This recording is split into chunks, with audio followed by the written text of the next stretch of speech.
Hi guys and welcome to the FIFA 23 video. Today we're going to be opening up the base FUT Hero upgrade pack. I remember there was one of these that came out when I was in Italy and I opened it and I got Ji-Sung Park, I believe it was, or things like 86 rated, but I can't even remember what I had to do to. I don't know if this was also, if that previous one was also a base FUT Hero upgrade pack.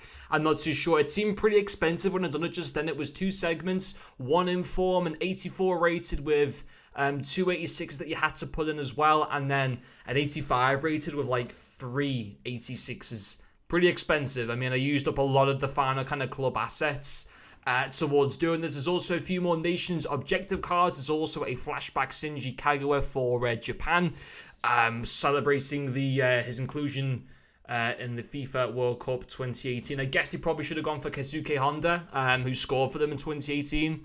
I don't know how much game time Kagawa even had. I can't remember in the 2018 World Cup. I know that I know that Honda scored in like the third World Cup in a row. He scored in 2018, 14, 2010, but I don't think he's in the game now. I think he's retired. Otherwise, they probably would have gone with him. But yeah, they're giving it to Shinji Kagawa, who is now playing in Belgium. But before we open up this pack, I just want to see what you can actually get for this in terms of FUT Hero players. There really isn't that many, to be honest, that I think are going to be that good. I think a lot of them are pretty cheap at the moment. There is the chance to get someone good, and obviously, you know, if you can get a Torre or Di Natale or stuff like that.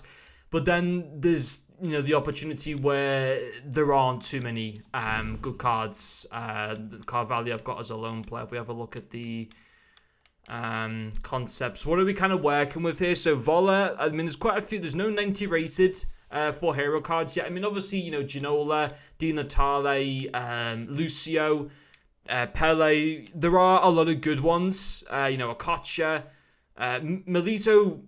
Good IRL, not very good in FIFA when I used him last year, so I don't think he'd be good this year. Torre, Cordoba, Marquisio.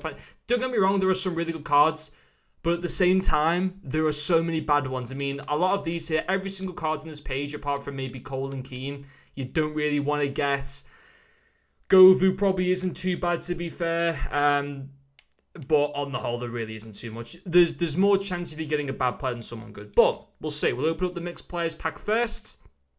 And then we'll open up this pack and see what we can get. And let me know if you've done it and what you were able to get. Tomorrow, we're also going to be getting the official start for the World Cup promo. Of course, today's the final day of the warm-up. But then from tomorrow, you'll be able to play the official game modes in kickoff.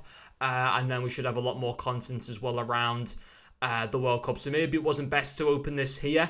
You know what I think they should have done? They should have maybe just compressed it and just given players that were, you know, heroes in World Cup games. And there would maybe be a smaller pool of players available and a better pool of players available. We got the better chance of getting something because it is a fairly pricey pack, in my opinion. But let's see what we can get. We usually don't get too many good things from these packs. Hopefully we can surprise ourselves. Nation, it's going to be Peter Crouch. No, it's going to be Joe Cole. I think we should take that. I think that's a good result. I don't know. I think you can play him as a count. I really hope you could play him as a centre forward. I don't think you can. I think I should be pretty happy with that. That's a pretty good return. I don't know how much the SBC actually costs. Where can you play him? Oh, you can't play him as a centre forward. I think I'm gonna have to change my whole team up because I've got a formation right now. I've got the two centre forwards, so Benzema and Aubameyang, and then Haaland up top as a striker. I think my whole team is just changing now to fit Joe Cole. I think this is a really, really cool card to be able to get outside the FUT. How much does he actually go for as well? It's hard to, you know, years ago I would have been screaming at this pack. Nowadays it's kind of just like, I'm happy that I've got it, but I can't like cheer too much. I think that was a pretty decent return. I mean, we didn't spend any coins on the pack. I don't know. The pack will probably cost me about 100,000 coins, so it's a good return. And also, you got to remember, I didn't use coins, but I did use club assets. But was it worth me using those club assets? In the end, yes, it was. There's obviously no guarantee you're going to get. I mean, you can get better cards than Joe Cole, but there's a lot worse that you can get. I think on the whole, it's a pretty decent return from that pack. So I'm pretty happy. I'm going to have to go now and change my whole team around. I think I'm going to have to get rid of all my La Liga players now for chemistry, but I mean, I just got Joe Cole, so I think I'm pretty happy with that in return. But let me know what you were able to get in your pack. Thank you for watching, and I will see you all later.